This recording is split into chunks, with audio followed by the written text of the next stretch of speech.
Mia loved folding paper cranes. Her room was a vibrant aviary of paper filled with hundreds of them, small, colorful, and delicate. Each one, she believed, held a tiny secret wish within its folds. But one quiet evening, as the sun dipped below the horizon, painting her room in shades of orange and purple, she whispered to the newest creation in her hands, "I wish one of you could really fly." As she made the final precise fold, a soft, almost magical breeze whispered through the room, even though the window was shut tight. The little paper crane on her desk trembled. Then, impossibly, it lifted into the air. Mia watched, her breath caught in her throat as it circled her head in a slow, graceful dance, glowing with a faint, warm light. It finally came to rest, light as a feather, on her outstretched hand. A small, clear voice, like the tinkling of tiny bells, echoed not in her ears, but in her mind, "Make your wish carefully." At first, Mia's wishes were as small and simple as the paper birds themselves. She wished for a better grade on her math test, and found herself understanding the equations with a newfound clarity. She wished for a new pair of shoes she'd been admiring, and the next day, she won them in a local raffle. She wished for sunny days for the school picnic, and the clouds parted as if on command. Each wish was granted, and with each fulfillment, a thrill of power coursed through her. But the thrill was addictive. Soon, the small wishes weren't enough. The innocent joy they brought was replaced by annoying hunger for more. She started wishing for bigger things.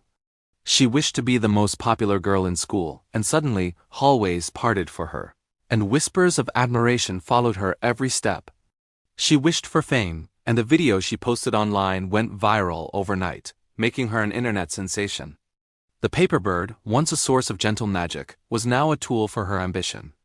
But with every grand wish she made, its beautiful, warm glow began to fade, becoming dimmer and dimmer, like a dying ember. One night, as Mia was about to wish for even greater influence, the paper bird spoke again. Its voice was no longer like tinkling bells, but was faint and weary. "Every wish has a cost," it warned.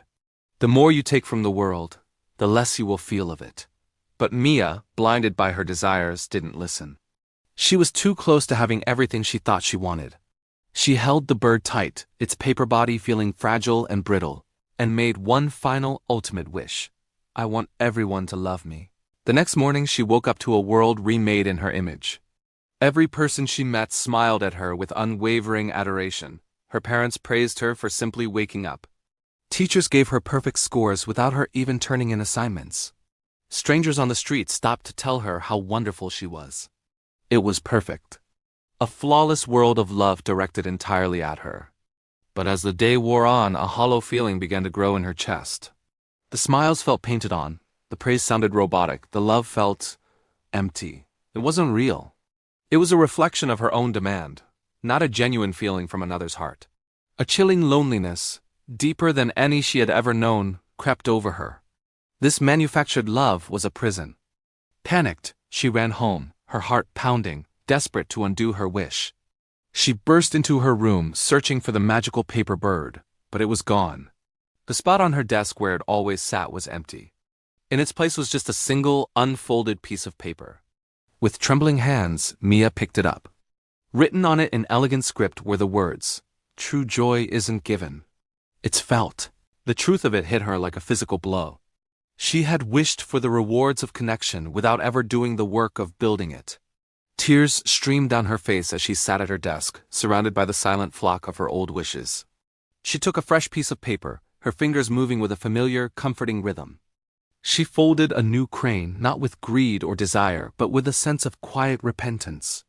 As she completed the final fold, she held it to her lips and whispered, "Not a wish, but a realization. I don't need wishes anymore. I just need peace." She walked to the window and opened it, placing the new, simple crane on the sill. For a long moment it sat perfectly still. Then, a gentle breeze, the same kind from that very first night, drifted in. It lifted the paper bird's wings, and for just a second, Mia thought she saw it dip its head, as if smiling its thanks. Then it caught the wind and soared away into the twilight, not with a magical glow, but with the simple, beautiful grace of a paper bird finally free. And as Mia watched it disappear, she felt a genuine, quiet joy bloom in her heart for the first time in a very long time. Thank you for joining me for this story. If it touched your heart, please consider liking this video and subscribing for more content that inspires.